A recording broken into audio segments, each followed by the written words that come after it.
go. Sugar push. 6, 7, 8. Walk, walk. Triple step to the hand change. Walk, walk over the top. The 6 count whip. Triple step, and the leaders scroll in on the underarm. Let's show you that again. Sugar push and drape. Set the prep on the left side pass. The 6 count whip. And the underarm. And the leaders move in 5 and 6.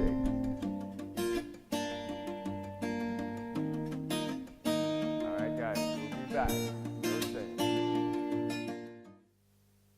Alright guys, today we are going to be talking about stationary anchor versus floating anchor. So we have a few different patterns where we can show you when we're both doing one, or also we can do it where one is doing stationary, one is floating. So that's what it's all about today. So to go over the basics, we're going to start with a stationary anchor, okay? So this is where the leader on a 6 count pattern needs to post the count 4. So 1, 2, 3, and what you'll notice is on count 4, Lee's using the ball of the foot and his weight's going to commit fully through over that foot. Okay, so you can see him standing up at his tallest. This now for a follower has told me that's the end of my travel. Now I can use my anchor step in place. Okay, so followers, you will notice where I am, that my left side is obviously not connected to my leader. So this will allow my left side to open. Okay, so you might see me moving, but I'm not physically moving back. What we don't want is for my frame, my posture, my timing to be affected through this. Okay, so I'll show you that again on another pattern. 1, 2, 3, the leader posts the 4, that's the end of the slot. Now we anchor in place.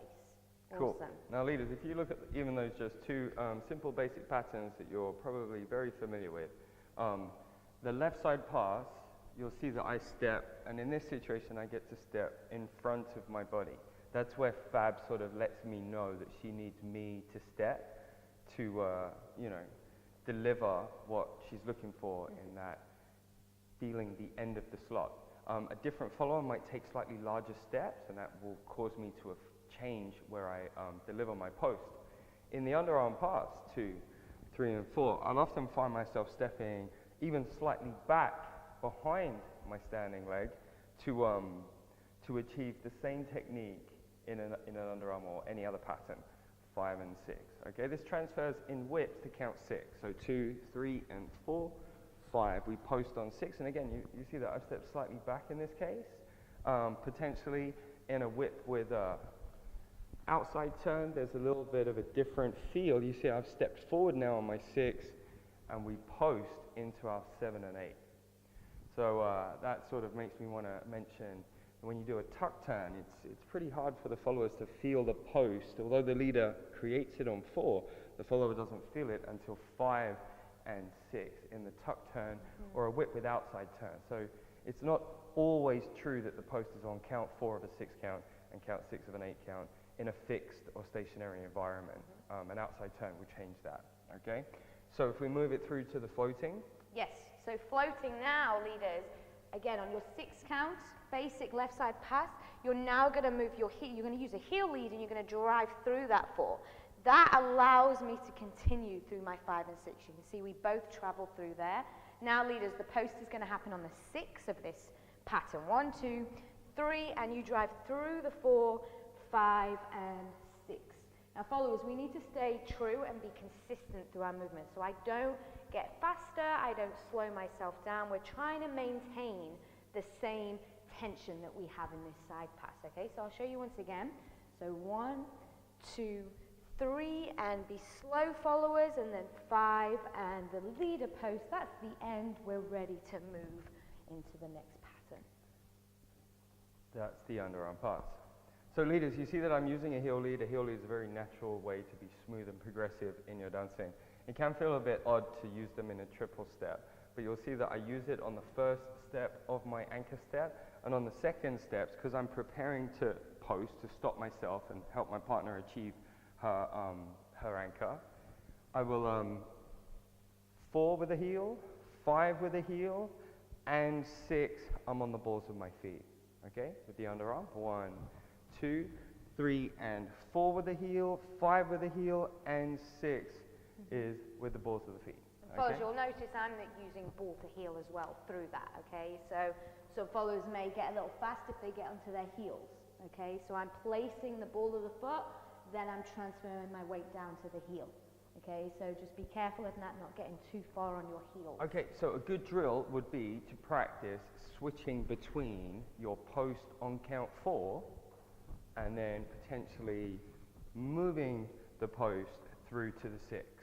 Okay, we'll do the same the other way around. So I'm going to post my underarm, and then I'm going to float my left side pass. If we don't go off the camera, 5 and that's pretty close, 5 and 6. Okay, so and that's good for the purpose of a drill and learning and understanding, but that's not the most imaginative way that you could use this concept in your West Coast swing. It might even, in fact, look a bit sort of in the middle of things. You know, you want fixed or stationary anchor steps to clearly be on the spot, and those that travel should really travel. Okay, so here's a few moves that you will see very, very commonly on the social dance floor, where you'll see one or both of the partners traveling. So we're going to start off with a sugar push, and leaders, you're going to lift the hand after the T of 2 into a drape, and then we're going to look to change the hand. You see, as the follower goes searching for the connection, she inherently will create a floating anchor step. Followers, you'll notice I want to stay connected to my leader. 3, so the hand will trace all the way down. 5 and so don't try and let go, because then now we're guessing. And then leaders, I make a very light contact with the tips of my fingers on the inside of my partner's forearm, and then we slip down into like a gentle handshake, okay? And then from here, what we're going to do is a left side pass with a prep. And let me show you what I don't want to see first, okay? And this is, I don't want to see you telegraph the arm. Okay, because what happens when you see that is now we're overextended. The followers travel too far, and the arm's far too far away from my body. So from this side, we have 1, prep 2. I'm going to take the hand over my follower's head and over my own. And when it's above my left shoulder, I'm going to drop it off, and gravity will put it down on my shoulder. And then I'm going to deliver my arm at the same time as my follower's arm is coming down. Okay, so showing you that again. This will be 1, 2, 3, and 4, 5, and 6. So hopefully a little bit of a smoother way to do it, and it will help control the range of extension that you have at the end as well. Okay, let's put those two together. So I've got a sugar push, 2, 3, and 4 with a hand change. And then a 1, prep 2, 3, and 4, and again we drift to a hand change. So from here, the whip. Remind me how I do the whip. I've forgotten. So we're going to make the timing of the whip different. So we're going to do a 6-count whip. Okay. So this one. 6-count whip. Yes. Got it. So this one is where now the followers, you'll see that we travel through our anchor step. We float our anchor step coming back. So firstly, let's just do a whip, yeah, so you can see the difference. A basic whip, 2, 3, and 4, 5, 6, 7, and 8.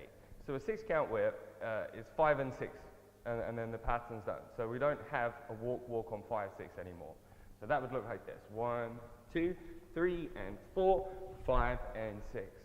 And I need to be a little bit more active or assertive in my 4, so my follower knows that there's going to be a triple step next. We like to think that if my posture is more upright, you can sense and see that I'm about to walk on the next. And if my posture is a little bit more active, pitched, it shows that there's going to be something faster. So on my 4, 1, 2, 3, and you can see I'm pitched back in my body, my knees are soft. And that's how I can deliver a little bit more speed, and the followers might be able to get a little bit of insight before I even do it, just in the body state as to how fast we might move. So that's a good example again of a floating anchor step. So 2, 3, and 4, 5, and 6. We can do it on an inside turn. 1, 2, 3, and 4, 5, and 6. We can do it on an outside turn. With that outside turn, guys, be very careful of, well, just do your best to turn your body first so you can see where it is that you're sending your partner. Okay, then there was one little thing that we were going to do on the end. That's an underarm pass, 2, 3, and we really want the hand to recover down, post, with a fixed sort of technique. And once I know that the follower's there, I'm going to keep my hand super still as I move my body in, 5 and 6. Okay, and then what I'd hope to do is do that with a drape. So I'd go 5 and 6, E and 1, 2, and it's probably going to feel good to turn out of that situation.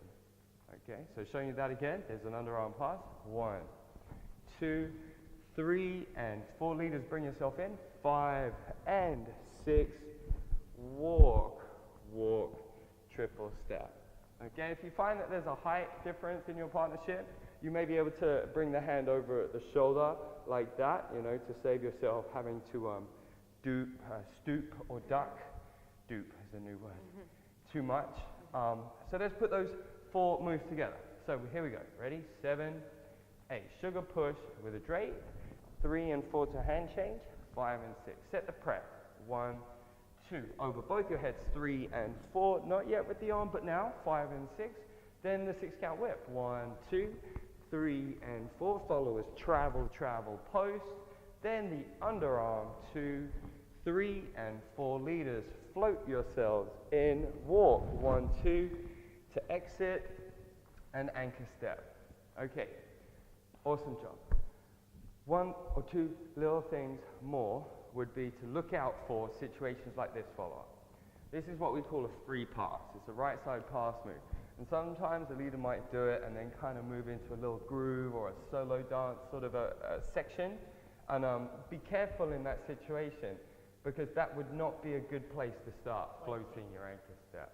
You know, if a leader was to do something like that or something like this, possibly an underarm, and I'm going to turn, and again, I can just have a little groove or, you know, whatever, however the music takes me, you need to stay within a certain range to your partner. Well, so you can see I'm staying connected, and I said that earlier. Touching, just make sure. So if I move away, then we're going to be in danger. Yeah, now I turn around, and now we're reaching for the arm. That's not going to work out. So whilst we're developing in these techniques, we don't want them to be misunderstood.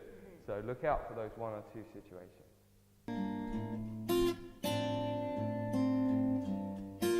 Alright guys, here we go.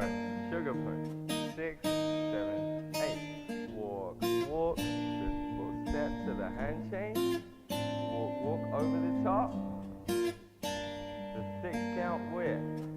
Triple step, and the leaders scroll in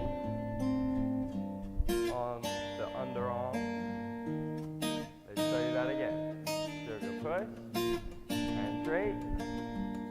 Set the prep on the left side pass. The 6 count whip. And the underarm. And the leaders move in 5 and 6.